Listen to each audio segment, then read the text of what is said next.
Okay, first thing we're going to do is take your sketch and a white color pencil.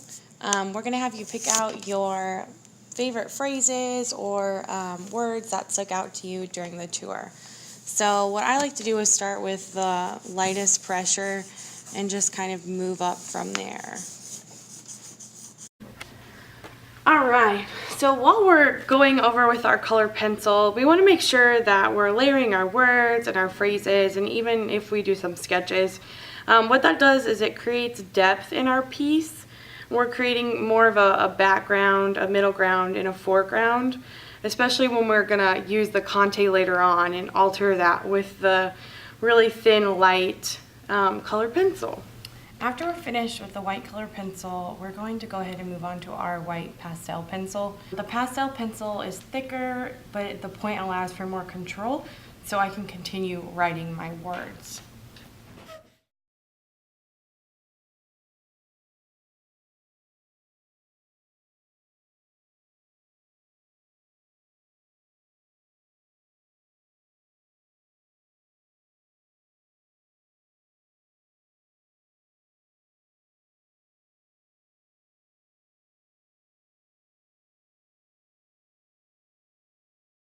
Okay, once I'm happy with the colored pencil words, I'm going to go ahead and move on to the Conte. I like that the Conte is an in-between thickness of the pencils and chalk. And you can turn it and use it on its side to make thicker lines like this, or you can just use it kind of like a pencil.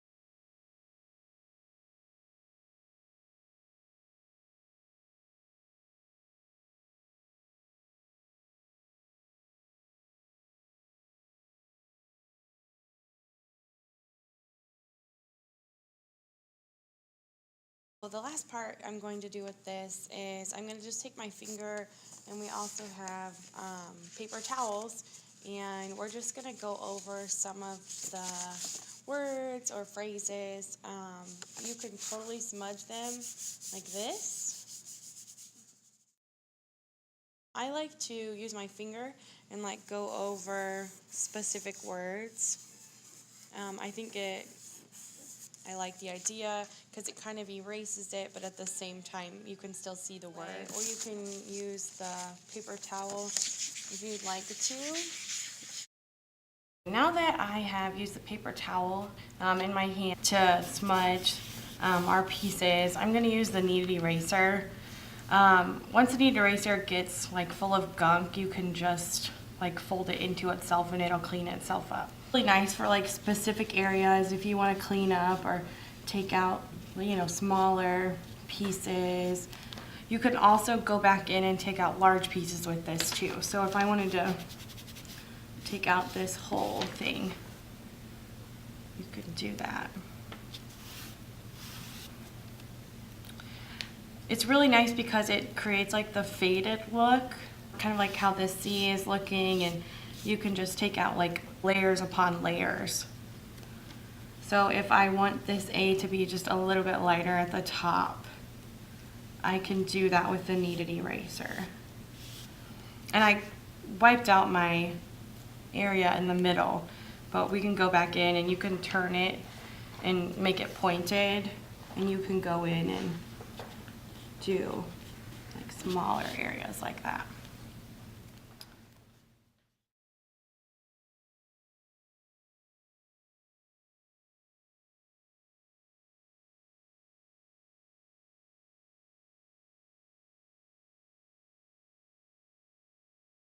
Okay, ready?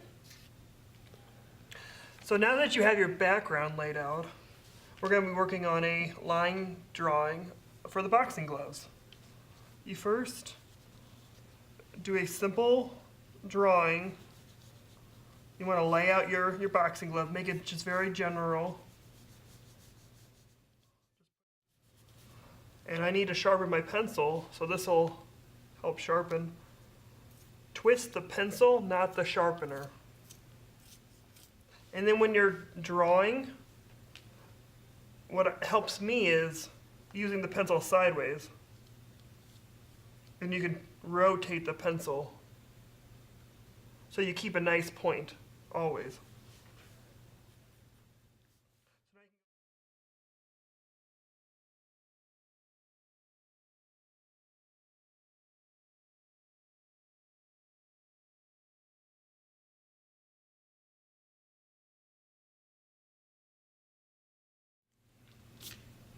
Okay, so next step is identifying the darkest spots of the glove and the lightest spots of the glove.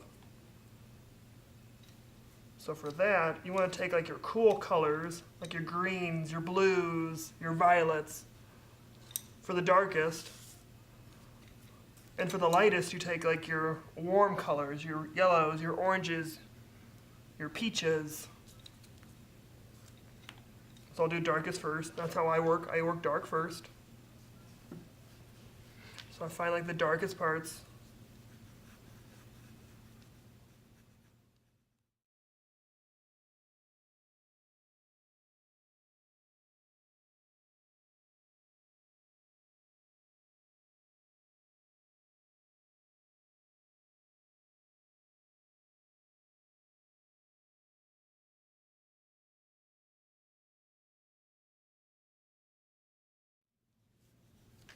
And just to show you, here's a already made copy. You can see the darkest darks are where the blue is, that really dark blue, navy blue. And then the lightest lights are like where I put my yellow. These are the highlights. And then I'll go back and put some more white where I see like the brightest whites. So we're working on the colored pencil technique on the gloves, making it from two-dimensional into a three-dimensional glove. The highlights, the really bright highlights, the whites, will make that glove really stand out. But in order to do that, you have to add some yellows into that, some really warm colors next to it. That'll transition from the white into the red. So right in here, in this part of the glove, it looks very three-dimensional. Whereas maybe this part over here where I'm adding yellow, it's not as three-dimensional.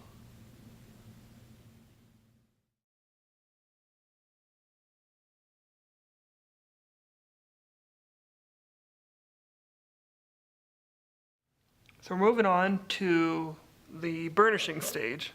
So now that you have your warm and cool colors added, so you have your whites and your yellows, which are my warm colors as highlights, and your blues and the black of the paper, which is my dark value.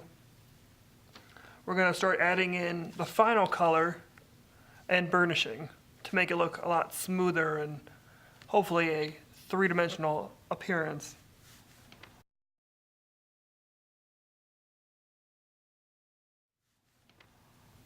So you take your final color, which red is mine. You can use any color for that, but I use red because boxing gloves are usually red.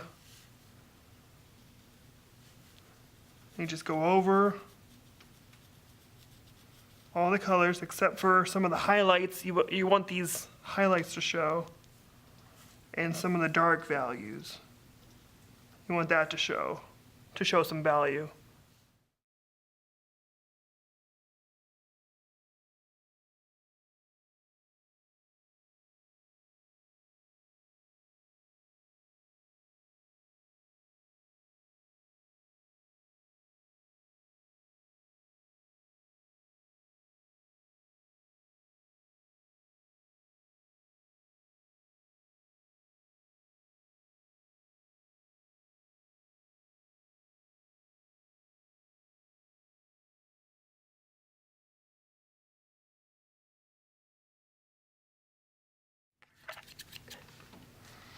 All right, so got your completed drawing of your gloves.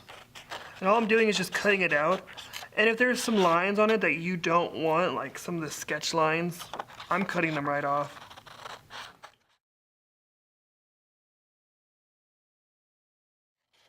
And a trick that helps me cut is not to have the scissors go all the way to the tip as you release, but cut from the middle. So the scissors are almost always open.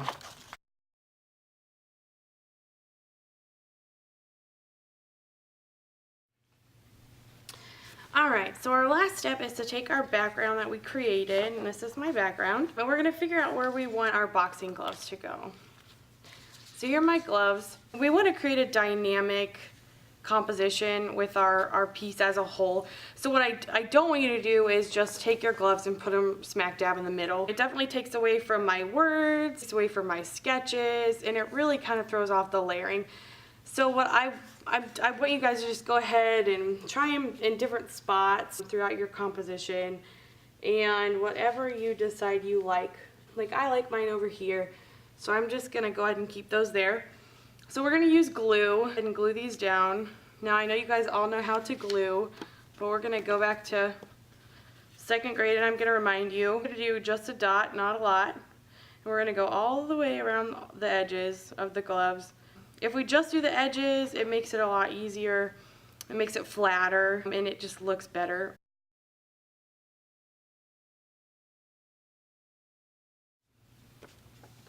Now, when we're finished with this, we're gonna go ahead and glue these down. And if you notice, if I were to touch this, it comes up. So what we're gonna do is we're gonna use a spray fixative, which you guys might have used before or heard of, but we'll just spray all over. We'll have to take it outside or under the hood, and it will just kind of set everything in place, and once you touch it, it won't come up. So it'll be easier to take home, it won't get on your clothes, and then you'll have a beautiful finished piece.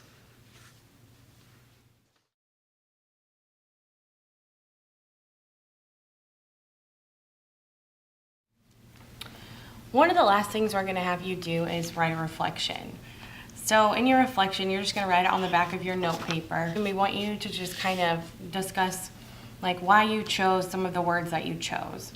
So like in mine, one of the things I had wrote with my pencil was inferior/superior. What makes somebody feel one or the other? So discussing my specific words and sketches in the pastel pencil, I wrote I am not a woman, kind of a play off of the Dred Scott's I am not a man. And I wrote I am a warrior.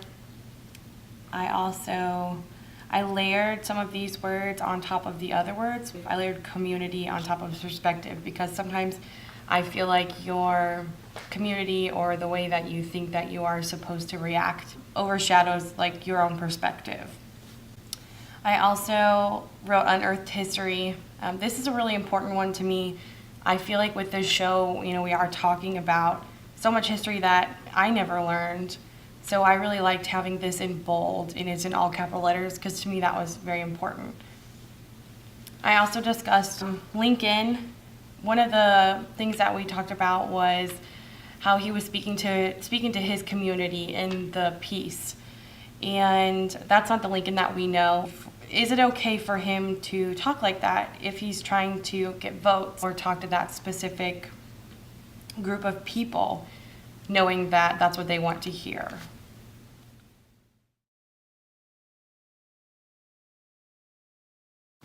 I feel that by layering important words, ideas, and sketches that I am pulling the viewer into want to see more. The most important words and phrases that I said were human race, I am not a woman, I am a warrior, and what can I do to help? By layering on top of these words, they become overshadowed. This becomes a metaphor for how people in the media can influence you and make you question your morals and beliefs with handpicked and altered stories.